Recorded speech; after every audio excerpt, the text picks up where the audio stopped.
Pelaksanaan pengadaan lahan tol Simpang Indralaya Muara Enim terus dilakukan pada tahap 1 dan 2 dan ditargetkan selesai pada tahun 2024. Pelaksanaan pengadaan tanah lahan tol Simpang Indralaya Muara Enim terus dilakukan pada tahap 1 dan 2.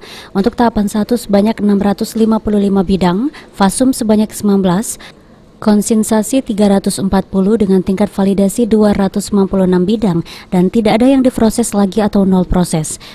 Dengan panjang tahap 1 10,5 km sudah dapat dilaksanakan penyerahan hasil ke Kementerian PUPR. Sedangkan untuk tahap kedua sejumlah 618 bidang, lalu fasilitas umum sebanyak 39, konsensasi 12 bidang dan validasi 563 yang hingga kini masih dalam proses 4 atau hanya 1% yang diproses.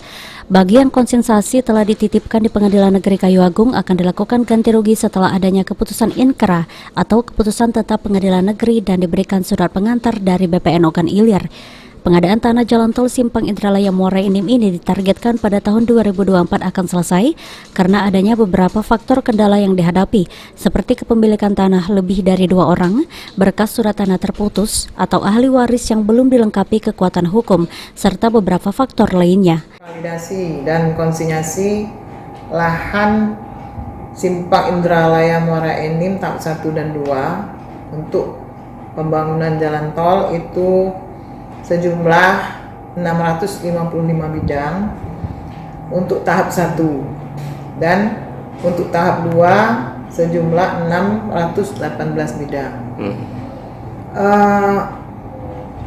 Yang telah divalidasi itu sebanyak 296 bidang ditambah dengan fasilitas umumnya 19 bidang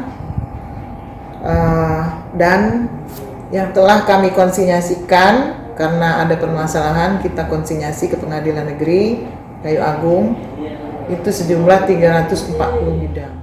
Ahmad Romawi, PAL TV.